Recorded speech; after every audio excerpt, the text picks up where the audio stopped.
अस्सलामु अलैकुम रहमतुल्लाहि व बरकातुहू। अल-फातिहा।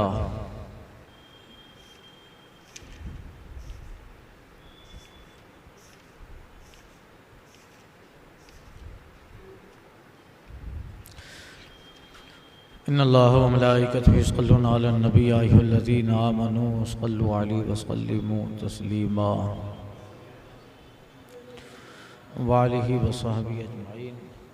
फ़ौज़ अम्री इल्लल्लाह इन्नल्लाह बसीरुम बिल इबाद बिरहमतिका या अरहमर राहिमीन। नहमदुहु व नुसल्ली व नुसल्लिमु अला रसूलिल करीम। अम्मा बाद फ़ौज़ु बिल्लाहि मिनश शैतानिर रजीम। बिस्मिल्लाहिर रहमानिर रहीम। व इन्नहा लबिसबीलिम मुक़ीम। इन्न फ़ी ज़ालिका लआयतन लिलमुमिनीन। व इन काना अस्हाबुल ऐकति लमिनज़्ज़ालिमीन फ़ंतक़मना मिनहुम व इन्नहुमा लबिइमामिम मुबीन। वलक़द कज़्ज़ब अस्हाबुल हिज्रिल मुरसलीन वातैनाहुम आयातिना फ़कानू अन्हा मुरिक़ीन। वकानू यनहितून मिनल जिबालि बुयूतन आमिनीन। फ़ग़ज़तहुमुस्सैहतु मुस्बिहीन फ़मा अग़ना अन्हुम मा कानू यक्सिबून। और बेशक वो बस्ती उस राह पर है जो अब तक चलती है। बेशक इसमें निशानियां हैं ईमान वालों के लिए। और बेशक झाड़ी वाले अस्हाबुल ऐका, झाड़ी वाले ज़रूर जालिम थे तो हमने उनसे बदला लिया। और बेशक ये दोनों बस्तियां खुले रास्ते पर पड़ती हैं। और वो बेशक अलबत्ता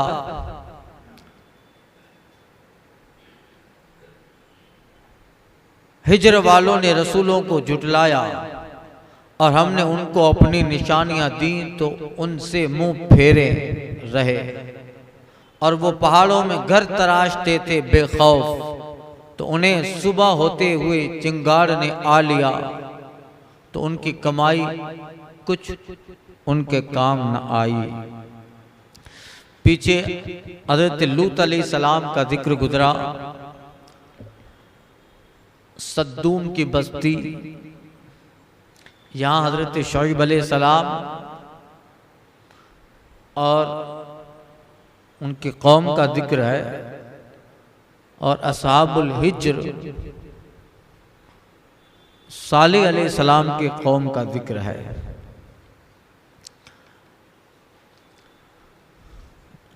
वहाँ भी फरमाया कि इसमें समझदारों के लिए निशानियां हैं। और यहाँ भी अगले अंबिया किराम और उनकी कौमों का जिक्र करके बताया गया कि इसमें ईमान वालों के लिए निशानियां हैं। वाक़ियात कुरान आयात में अंबिया की उम्मतों का जो जिक्र है वो इसलिए है ताकि ईमान वाले उनसे नसीहत पकड़े,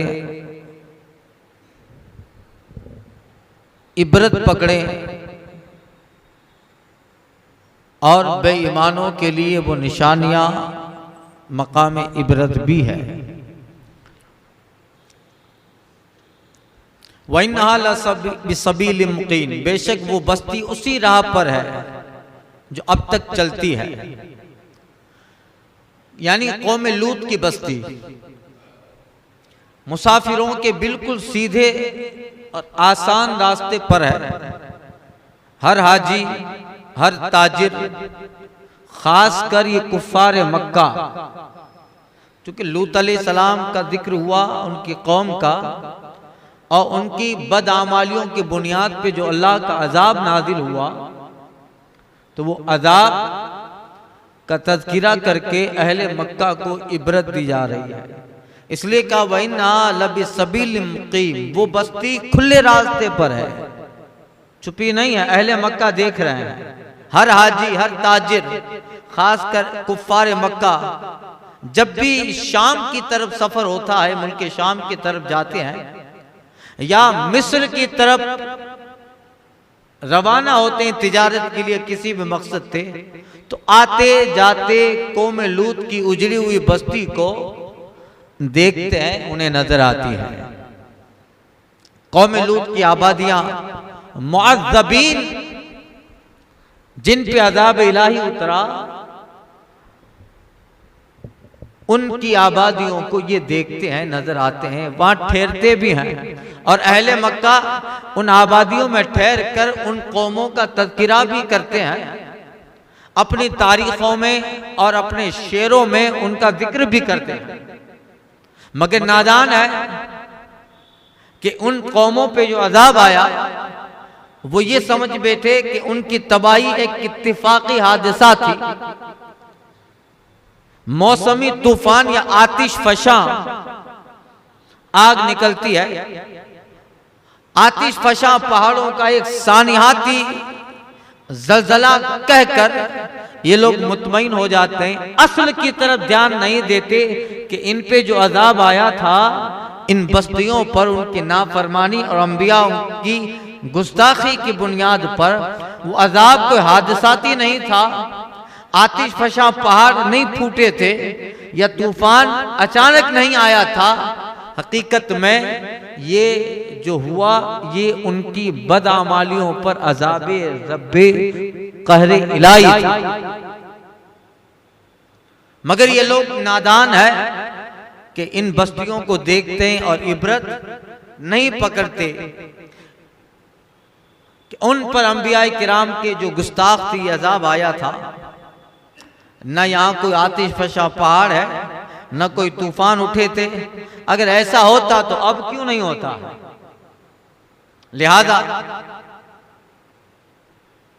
दरअसल ये कि इन इबरतनाक वाक़यात में आयतन लिल मोमिनीन, ईमान वालों के लिए निशानियां हैं, जिनके दिल अजल ही से नूर ईमान से चमके हैं, मुनव्वर है, मुजल्ला है। उनके लिए इन आयात में, इन वाक़यात में, उन कौमों पे जो अजाब आया, उन अजाब के वाक़यात में इनके लिए निशानी है, उनके लिए जो ईमान ले आए हैं। जब उन्हें इन वाक़यात को सुनाकर अहले ईमान को इबरत दिलाई गई, तो फौरन मोमिन हकीकत को समझ गया, तह तक पहुंचा, और वो अल्लाह उसके रसूल पे उनका ईमान मजबूत हो गया। तो इन आयात, इन वाक़यात से इबरत वो पकड़ते हैं जो ईमान वाले हैं। मुशरिकीन और कुफ्फार तो इन्हें मौसमी बला कह देते हैं का होता रहा, अचानक हुआ। अल्लाह ताला आजमाता है। कुरान में रब फरमाता है, अलम यरौन अन्नम युफ्तूना फी कुल्लि आमिन मर्रतिन अव मर्रतैन सुम्मा ला यज़कुरून, कि ए महबूब ये नहीं देखते हैं साल में एक या दो मर्तबा हर साल आजमाए जाते हैं, फिर भी तौबा नहीं करते, हमारा जिक्र नहीं करते। एक बार दो बार साल में जरूर आजमाए जाते हैं, कभी नोटबंदी से, कभी कोरोना से, कभी ओमिक्रॉन से आजमाए जाते हैं, फिर भी जिक्र नहीं करते। तो ये सारी चीजें हादसाती नहीं हैं, बल्कि ये सारी चीजें इबरत के लिए। अच्छा, फिर कहा जा रहा है कि लूत अलैहिस्सलाम का जमाना तो बहुत दूर रहा, करीब आ जाओ। तो हजरत शोएब अलैहिस्सलाम का जमाना अहले मक्का से बिल्कुल करीब है, उस आबादी से भी करीब है, उनके वाक़यात से भी करीब है, जमाना और साल के एतबार से भी करीब है। हजरत शोएब अलैहिस्सलाम के जमाने की जो दो कौमें थी, एक ईका और असहाब मदियन, जिनका यहाँ जिक्र है। वइन काना असहाबुल ऐकते लमिनज़ ज़ालिमीन, और बेशक ईका वाले, झाड़ियों वाले जरूर जालिम थे। हजरत शोएब अलैहिस्सलाम जिनकी तरफ भेजे गए थे, ईका झाड़ियों में रहने वाले, और असहाब मदियन, तो ये कौमें तो बिल्कुल करीब जमाने में गुजरी हैं, और इनकी बस्तियां भी मदीने से करीब है, मक्का से करीब है। मदीना मुनव्वरा से फिलिस्तीन को जब जाओ तो रास्ते पर ही ये सारी बस्तियां आती है, असहाब ईका भी, और मदीने से फिलिस्तीन का सफर होता है तो फिर मदियन भी रास्ते में पड़ता है। आज जिसको जो है जॉर्डन कहते हैं, जिसका कैपिटल अम्मान उसका कैपिटल है, नया नाम जॉर्डन है। यही मदियन, वैला मदियना अखाहुम शुआइबा, और हमने मदियन की तरफ उनके भाई हजरत शुआइब को भेजा। इस आयत की तफसीर गुज़िश्ता तफसीरात में कर चुका। तो महबूब सल्लल्लाहु अलैहि वसल्लम उन्हें बताइए, अगर लूत अलैहिस्सलाम का जमाना बहुत दूर है तो ये तो करीब है, और उनकी बस्तियां भी बिल्कुल करीब है। आते जाते साल में 2-4 मरतबा अहले मक्का शाम जाते हैं, फिलिस्तीन जाते हैं, तो मदियन ठहरते हैं, वहां उनका कयाम होता है। और ईका वाले यानी झाड़ियों वालों, उन्होंने जुल्म किया, शिर्क व कुफ्र किया और कम नाप तोल में पड़े रहे। हजरत शोएब अलैहिस्सलाम उन्हें समझाते रहे। उन कौमों पे जो अजाब आया, एक ईका वाले मदियन वाले जो थे वो काफिर थे, नाप तोल नहीं करते थे, इसमें कमी नहीं करते थे, मगर काफिर थे, जालिम थे, मुशरिक थे। और जो असहाब ऐका थे वो हजरत शोएब अलैहिस्सलाम उन्हें समझाते रहे। वो जालिम भी थे, काफिर भी थे, मुशरिक भी थे, और साथ में उनकी एक बहुत बड़ी आला पैमाने पे तिजारतें होती थी। तो तिजारतों में नाप तोल करते थे और उसमें कमी करते थे। 1 किलो देना है तो 1.25 किलो ही देते थे। उनका जो पैमाना था, वो पैमाना लेने के लिए बड़ा वजनी होता था और देने के लिए बड़ा हल्का होता था, ताकि ले तो ज्यादा आए।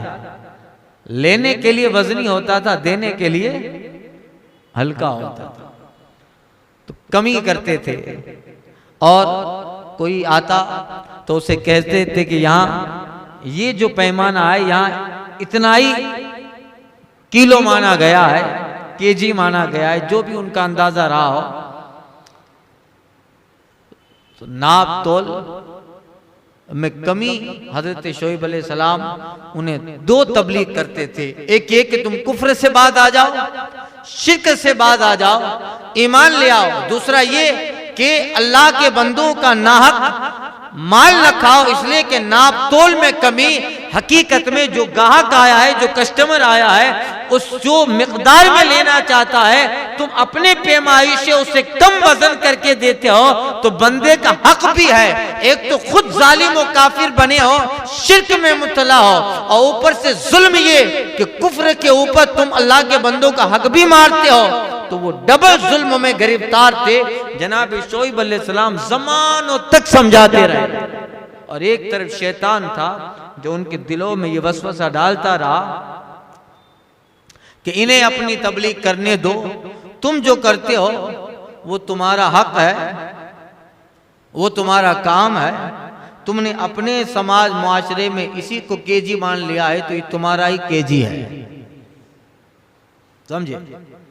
तो उनकी आदत थी, लेने में वजनी होता था और देने में उनका पैमाना हल्का होता था।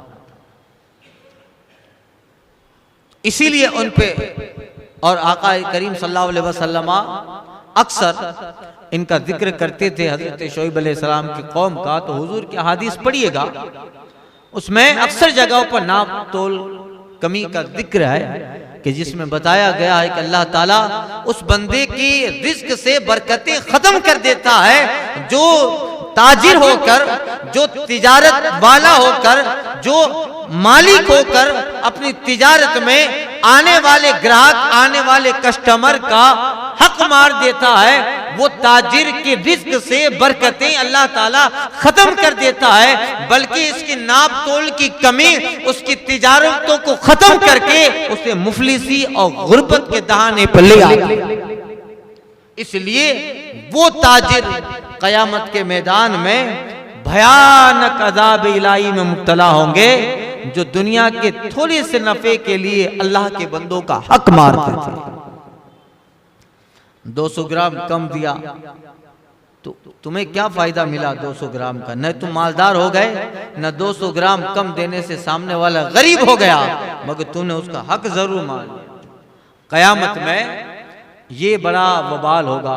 इसीलिए सदाकत, अमानतदार ताजिर को बशारत भी दी गई कि इन सारे मामलात में घिर कर भी जो सदाकत, सच्चाई, ईमानदारी, अमानतदारी का जो दामन नहीं छोड़ता है, वो थोड़े से नफा के लिए अपने दीन, अपने मजहब का सौदा नहीं करता है, कानून शरीयत का सौदा नहीं करता है, बल्कि नाप तोल और तिजारत में सच्चाई दिखाता है।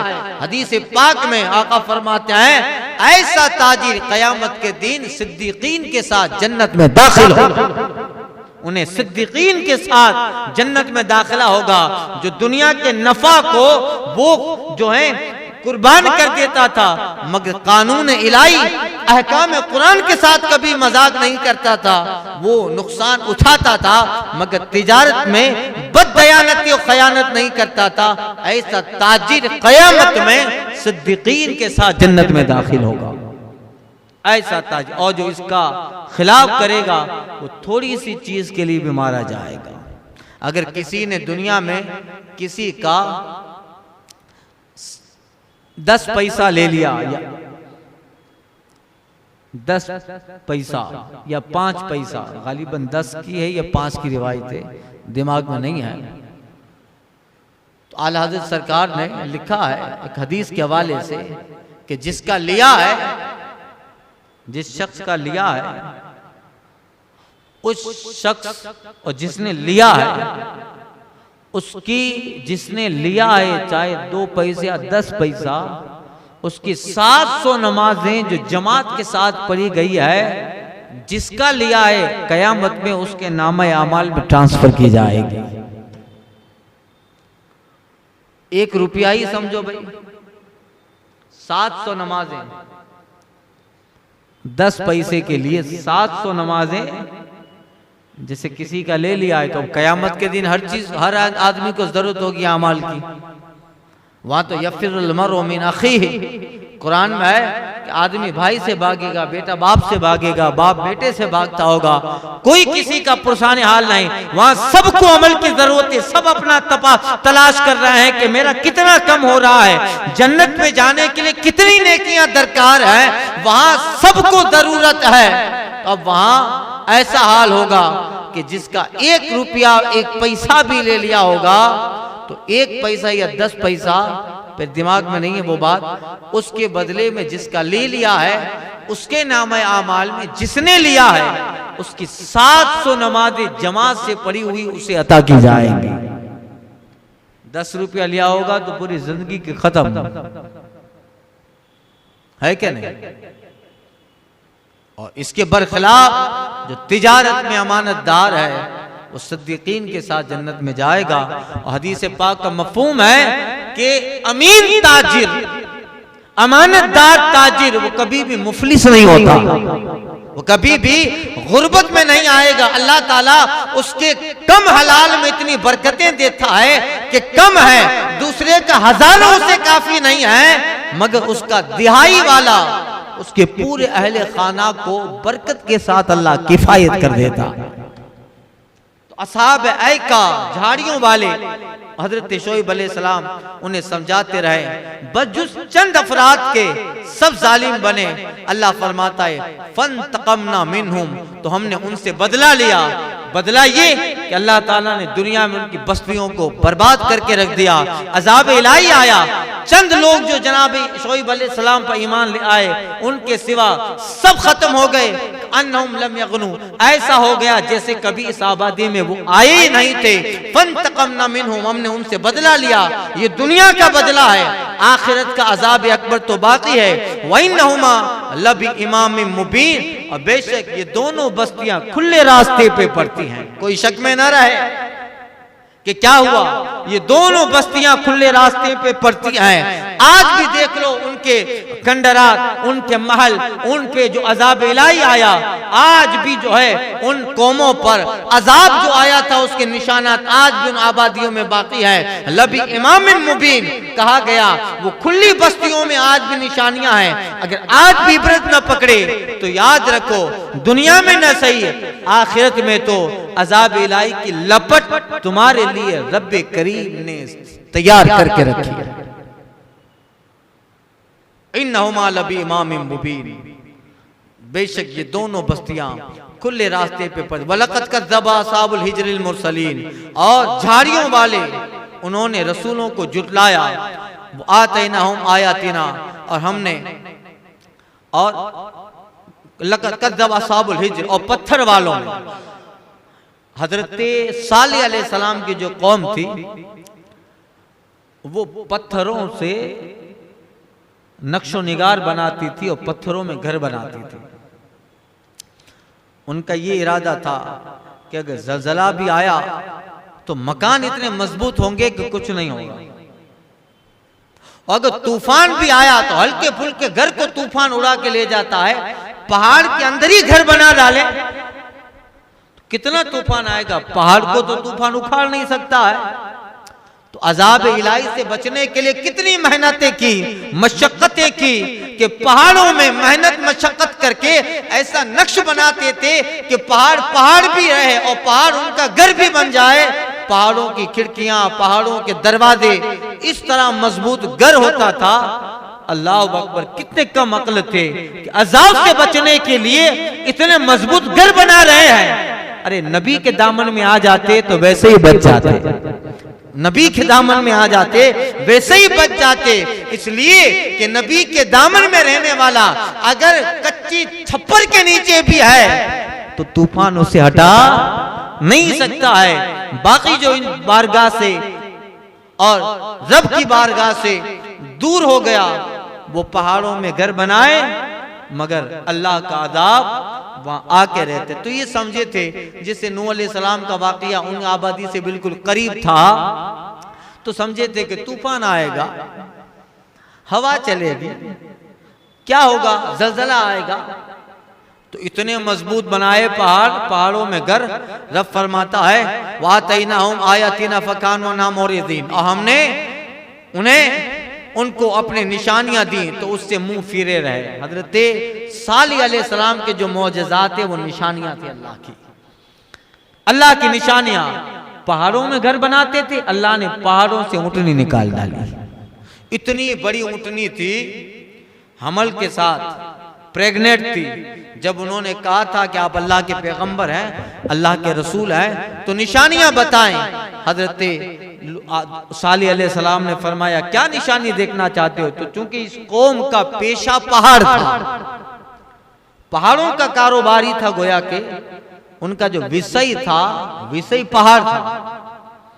तो पहाड़ों में रहते थे, पहाड़ों में घर बनाते थे। तो उसके ताल्लुक से ज्यादा तो उन्हें पता था पहाड़ों से पानी तो निकल सकता है, पहाड़ों में कभी कभी सब्जा तो उग सकता है, मगर पहाड़ों से जानवर नहीं निकल सकता है। तो अपने गुमान में उन्होंने बहुत बड़ी चीज मांगी। अगर आप वाकई सालेह अलैहिस्सलाम खुदा के पैगंबर रसूल हैं और आप वाकई साहिबे जो हैं नबुव्वत हैं, तो फिर इन पहाड़ों को हुक्म दीजिए पहाड़ फटे और इससे एक जानवर निकले।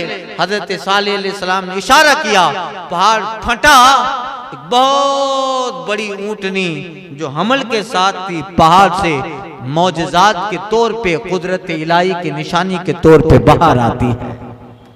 कहा देखो तुमने मौजज़ा अपनी जबान से तलब किया था और तुमने कहा था अगर मौजज़ात दिखाए जाएं तो ईमान ले आओगे, ईमान तो न लाए।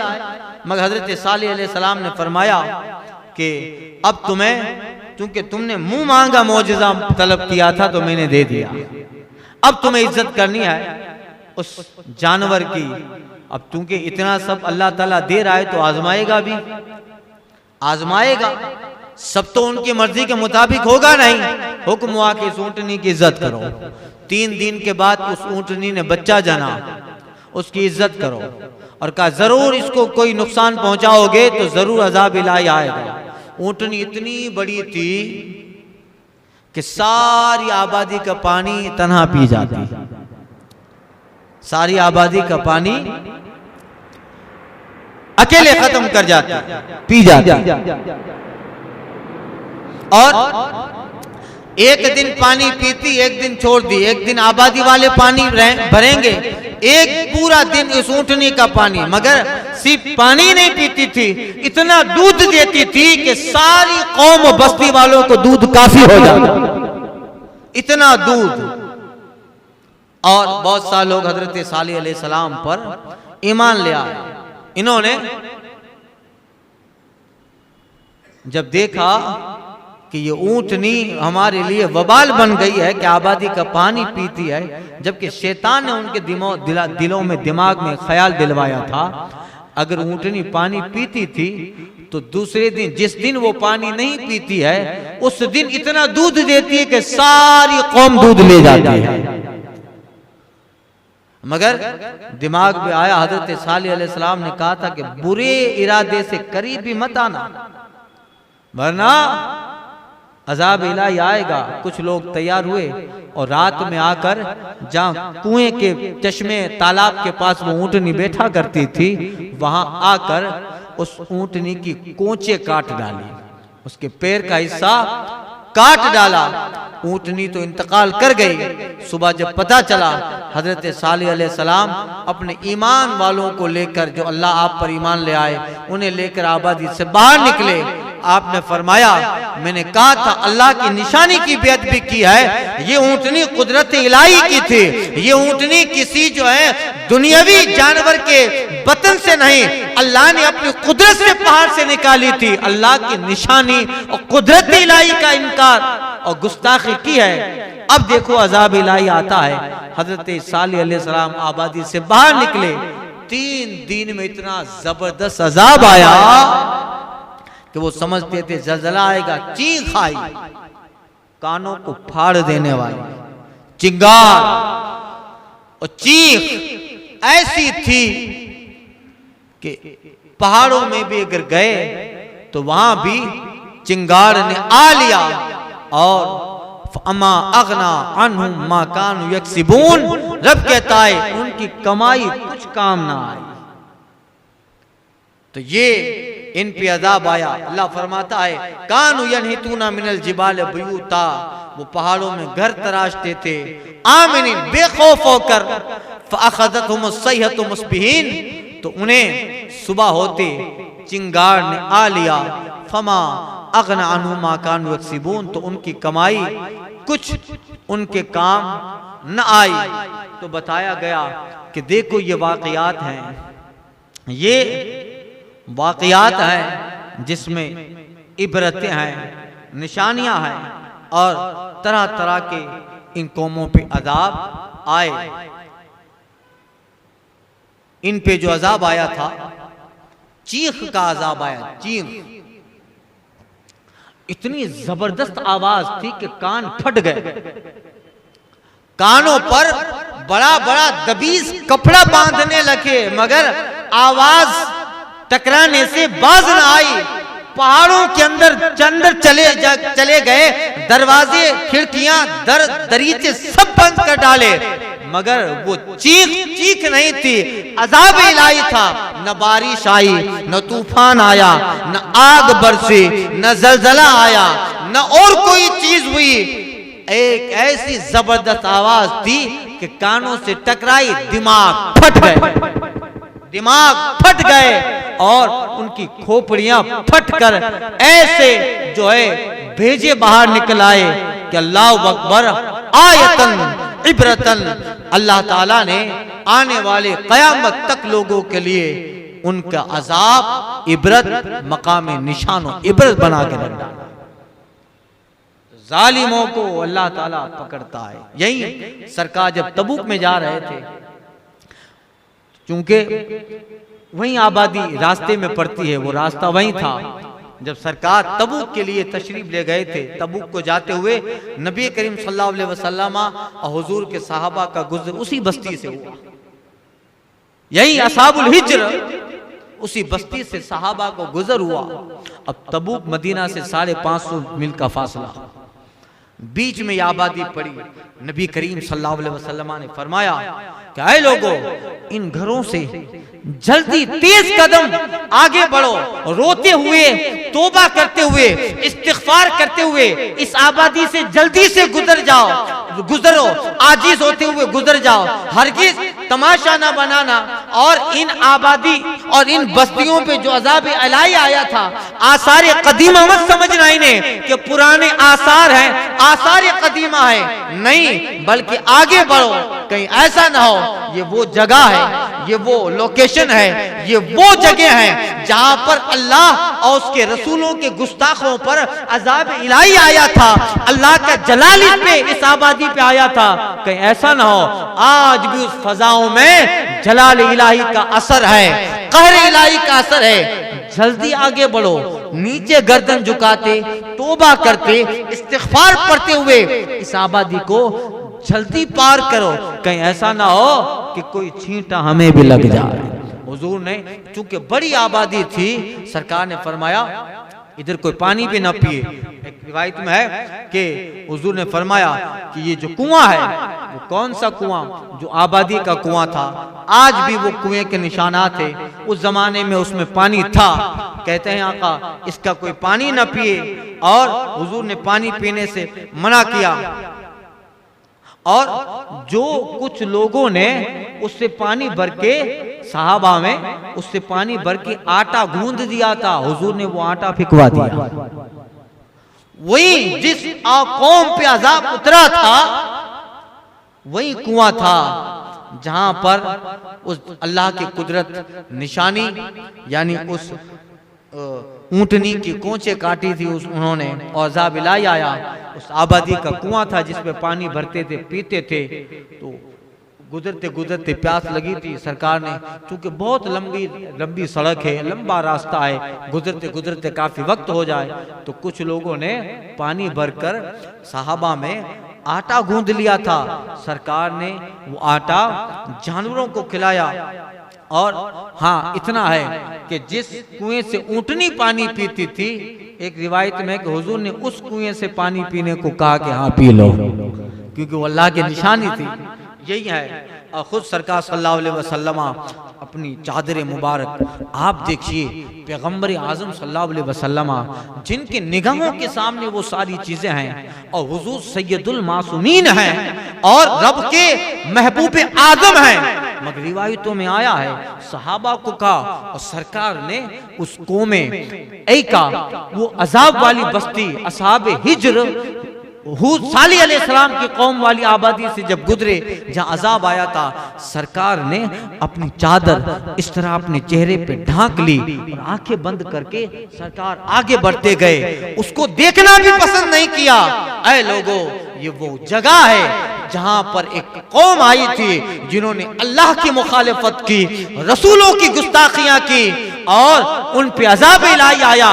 ये जगह आसार कदीमा नहीं है, ये कोई एंटिक जगह नहीं है, यह अल्लाह के अजाब का नाजिल होने का लोकेशन है। तो फजाओं में कहर इलाही आया था, आज भी उसका असर है। जल्दी बढ़ो, आगे गुजरो, मुंह ढांप लो, सर छुपा लो, आंखें नीची रखो और जल्दी से बढ़े जाओ, इसलिए कि ये वो जगह है जहां एक जमाने में अल्लाह के नाफरमान यहां बसे थे। अल्लाह अकबर। खुद हदीस पाक में आया है, सरकार की आंखों से आंसू निकल आए, और उम्मती उम्मती कहकर, ए अल्लाह मेरी उम्मत, ए अल्लाह मेरी उम्मत, ये कहकर सरकार ने चादर से मुंह ढांप लिया और जल्दी से उस आबादी को पार किया। और जब बिल्कुल आगे पहुंचे, तब सरकार सल्लल्लाहु अलैहि वसल्लम और सहाबा ने आराम फरमाया। कितना खौफ, खशियत इलाही। क्यों? इन्ना फी ज़ालिका लआयतन लिलमोमिनीन, इन सब चीजों में ईमान वालों के लिए निशानियां हैं। तो उन लोगों पे अजाब आया था। मुसलमानों का सय्याह आज़म इब्ने बतूता 8वीं सदी हिजरी का आदमी है। बहुत बड़ा मौरिख है इब्ने बतूता ने अपनी सयाहत के दौरान, जिसने पूरी दुनिया की सैर की सयाह आजम कहा जाता है, इब्ने बतूता ने अपनी सयाहत के दौरान उस बस्ती से गुजरे असहाब हिज्र, जहां सालिह अलैहिस्सलाम के कौम पे अजाब आया, उस आबादी से इब्ने बतूता गुजरा। उसने अपने तारीख में कलम बंद किया है, लिखा है अपने तारीख में कि उस वक्त कौमे हिज्र के ढांचे, उनकी हड्डियां, उनकी खोपड़ियां मैंने देखी, उनकी खोपड़ियां मैंने देखी। क्योंकि 8वीं सदी हिजरी का ये वाकया है और जो है कुछ आसार कदीम, कुछ उस जगह के आसार बाकी थे। इब्ने बतूता लिखता है कि मैं सफर के दौरान कौमे हिज्र, असहाब हिज्र की बस्ती के करीब से गुजरा तो मैंने देखा उनकी हड्डियां और उनकी जो है हड्डियां और उनकी खोपड़ियां और उनकी खोपड़ियों की हड्डियां बिखरी हुई पड़ी हुई है। और मैंने देखा पहाड़ों में नक्शो निगार बिल्कुल ताजा मालूम होते। क्यों? यनहितूना फिल जिबाल बयूथा आमिन, बेखौफ होकर पहाड़ों में घर बनाते थे। अल्लाह अकबर, उनके आसार अब भी बाकी हैं और इबरत है। याद रखो, जो लोग अल्लाह और उसके रसूलों के होके रहते हैं, वो अगर छप्पर के नीचे भी रहे, नबी का दामन उन्हें दुनियावी तूफान से भी और आखिरत के तूफान से भी बचाता है। जो इस बारगाह से गया वो बड़े बड़े पहाड़ों में पनाह लेगा, वो पनाह अजाब इलाही से नहीं बचा सकता। मोमिन उनका क्या हुआ? आला हज़रत कहते हैं कि ठोकरे खाते फिरोगे, उनके दर पे पड़ रहो। काफिला तो ए रजा अव्वल गया, आखिर गया, और जो तेरे दर से यार फिरते हैं, दर बदर यूं ही खार फिरते। तो यही है अगली कौमों पे जो अजाब आया। दुनिया जब से बनी है, जब से बनी है तब से लेकर आज तक 15वीं सदी हिजरी तक, 15वीं सदी चल रही है 1443, और आज तक 7 कौमों पर आसमानी अजाब आया है, कहर इलाही आया है। आसमानी कहर खुदाबंदी उन पे उतरा है। एक कौम नूह पर उनकी बस्ती दमिश्क में सैलाब में गर्क करने से, सैलाब से गर्क हो गई। हजरत नूह अलैहिस्सलाम, हजरत ईसा अलैहिस्सलाम से 3100 साल पहले, हजरत ईसा कब्ल मसीह 3100 साल पहले हजरत नूह अलैहिस्सलाम की कौम, 5 कबीले थे हजरत नूह अलैहिस्सलाम के कौम के, कौम बुद, कौम सुवा, कौम यगूस, कौम यऊक और कौम नसरिया। कौम बुद और कौम सुवा ये उनके खानदानी बाप दादा गुजरे, इस वजह से उनका नाम है। दूसरा, कौम आद पर अजाब आया हजरत ईसा अलैहिस्सलाम से 2500 साल पहले, कब्ल मसीह 2500 साल पहले उनके नबी हजरत हूद अलैहिस्सलाम थे। और ये कौम जो थी काफिर थे, मुशरिक, बुत परस्त थे, सितारा परस्त थे। उनकी बस्ती से, उनकी बस्ती को आसमान पे फरिश्ता उठा गया और वहां से उल्टा करके जमीन में पटक, आसमान पे उठा के ऊपर जितनी चीज जाएगी और जितनी ऊपर जाएगी तो नीचे आने से उसका बैलेंस उतना ही मजबूत होगा। यहां से पत्थर उठाओ और यहां फेंको तो नहीं लगेगा, मगर वही पत्थर 100 फीट ऊपर से नीचे आएगा तो उसकी रफ्तार तेज, उसके अंदर तेजी होगी, ज्यादा लगेगा। अब बहुत आसमान पे फरिश्ता उनकी बस्ती उठा ले गया, वहां से उलट करके नीचे फेंक दिया।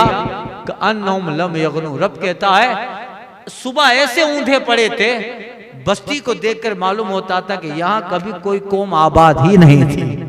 अल्लाह अकबर। ये हजरत ईसा अलैहिस्सलाम से 2500 साल पहले सरसर का भी तूफान उन पे आया था। तीसरी कौम समूद, उन पे तीसरा अजाब आया। वहीं कौम समूद असहाब हिज्र, हजरत सालिह अलैहिस्सलाम की बस्ती, हजरत ईसा से 2400 साल पहले उनकी बस्ती वादी कुरा, यानी मक्का से शाम जाते हुए वो वादी बीच में पड़ती थी तबूक के रास्ते पर। चौथा कौम सद्दूम, जिसका जिक्र मैंने कल किया। हजरत लूत अलैहिस्सलाम की आबादी, कौम जिन पर चीख और जलजले और पत्थरों का अजाब आया, और ये बस्ती, ये कौम हजरत ईसा से 2100 साल पहले, 2100 साल पहले उनके नबी हजरत लूत अलैहिस्सलाम हजरत इब्राहिम अलैहिस्सलाम के भतीजे थे। और इनकी बस्ती जो थी शाम के इलाके में, दरियाए लूत के किनारे, शाम में जुनूब की जानिब हिजाज मदीना के रास्ते पर यह कौम आबाद थी। पांचवी कौम ईका, यानी कौम ईका और कौम मदियन, इन दोनों पे अजाब इलाही आया। ये दोनों बस्तियां दरियाए मुल्तजम के मशरिक के किनारे पे वाक़ थी। कौम मदियन से हजरत शोइब अलैहिस्सलाम के चूंकि अहले खानदान थे, और कौम ईका ये दूसरे खानदान वाले थे। इसी तरह इन लोगों पे अजाब इलाही आते रहे, और ये बस्ती हजरत ईसा से 1600 साल पहले कौम ईका और असहाब मदियन एक वक्त में चीख, यानी कई तरह का अजाब एक वक्त आया था। इन लोगों पे सबसे खतरनाक अजाब था। कुरान के हवाले से, तफसीर के हवाले से जितनी कौमों पे अजाब आया, उनमें सबसे ज्यादा खतरनाक अजाब कौम लूत और कौम शोइब अलैहिस्सलाम पर है। कि एक वक्त में एक अजाब न था। हजरत शोइब अलैहिस्सलाम जिनकी तरफ भेजे गए थे, यानी ईका वाले असहाब मदियन, एक वक्त में चीख भी, कड़क भी, गर्मी भी, आग की बारिश भी, इतने अजाब साथ में थे। कितने अजाब? चीख भी, कड़क भी, अजाब, बारिश का अजाब, बारिश के गोले बरसते थे, और तेज गर्मी भी। इसलिए कुरान मजीद में इस अजाब को अजाब यौम जिल्ला कहा गया है। अजाब यौम जिल्ला, जिल्लत का अजाब, जिल्लत का अजाब यही। और सातवीं कौम कुब्ती, फिरौनी, घर के नील हो गए। हजरत मूसा अलैहिस्सलाम जिनकी तरफ भेजे गए थे, और आपकी दावत और तबलीग को जिन्होंने न माना, फिरौनी बने रहे, अल्लाह ताला ने मोमिनों के सामने उनको डिबोया। जमाने तक तुम इन फिरौन और फिरौनियों के खातिम बन के रहे। इन्होंने क्या क्या जुल्म किए। अब देखो सामने उस तरफ किनारा था नील का, हजरत मूसा पहाड़ों पे, उस दरिया पे, पत्थर पे आपने दरिया पे असा मारा, 7 रास्ते निकल गए और आगे बढ़ गए। फिर पीछे फिरौन आया, उसके लश्कर, वो भी सोचने लगे कि चलो हमें भी दरिया रास्ता दे देगा। आप सुन चुके हैं बारहा, वो अंदर गर्क हो गए। अल्लाह अकबर, हजारों की तादाद में, लाखों की तादाद में, 3 लाख, 4 लाख, 7 लाख की रिवायत है, वो गर्क हो रहे थे। हजरत मूसा उन पे ईमान लाने वाले उन्हें देख रहे थे, और ये दरिया में डूबते डूबते हाथ हिलाकर फिरौन भी कह रहा था आमन तो बिरब्बी मूसा व हारून, मूसा व हारून के रब पे ईमान ले आया। मगर ईमान लाने का वक्त अब खत्म हो गया था। यही है, तो यही है इन नफी ज़ालिका लआयतन लिल मोमिनीन। इन सारे वाक़यात में इबरत है, निशानियां हैं ईमान वालों के लिए। अल फातिहा।